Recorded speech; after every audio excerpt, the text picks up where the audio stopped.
Christophe Galtier sera jugé le 15 décembre prochain pour harcèlement moral et discrimination pour des propos discriminatoires qu'il aurait tenus lorsqu'il entraînait l'OGC Nice, a annoncé le procureur de la République de Nice.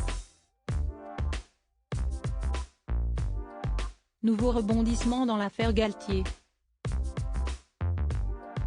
L'entraîneur de 56 ans, qui s'apprête à quitter le PSG, sera jugé le 15 décembre pour harcèlement moral et discrimination pour des propos discriminatoires qu'il aurait tenus lorsqu'il entraînait l'OGC Nice, a annoncé le procureur de la République de Nice Xavier Bonhomme.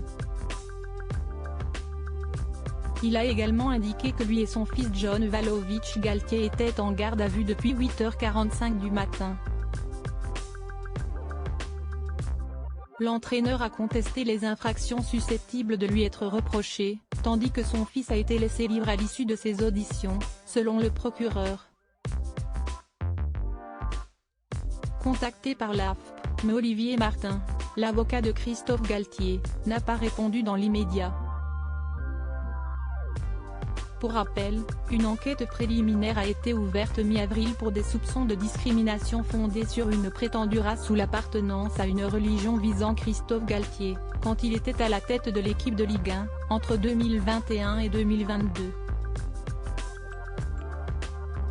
L'affaire a éclaté après la révélation par le journaliste indépendant Romain Molina puis la radio RMC d'un courrier électronique, que l'AFP n'a pas pu authentifier, adressé à la direction du club niçois par l'ancien directeur du football du club Julien Fournier, avec qui Galtier a entretenu des relations exécrables.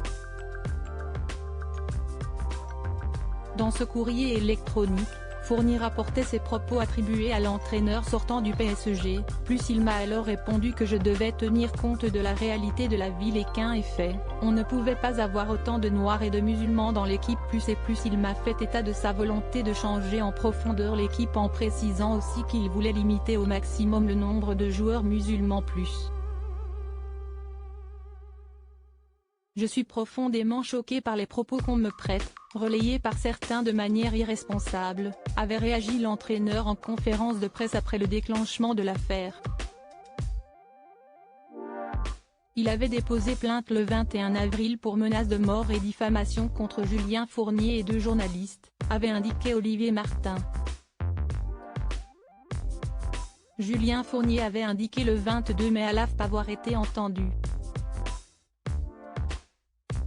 Plusieurs joueurs et dirigeants niçois comme le président du club Jean-Pierre River, ainsi que l'ex-entraîneur Didier Digard ont également été interrogés par les enquêteurs. Le procureur de la République de Nice a précisé vendredi matin qu'il en dirait plus par communiqué de presse en fin de journée.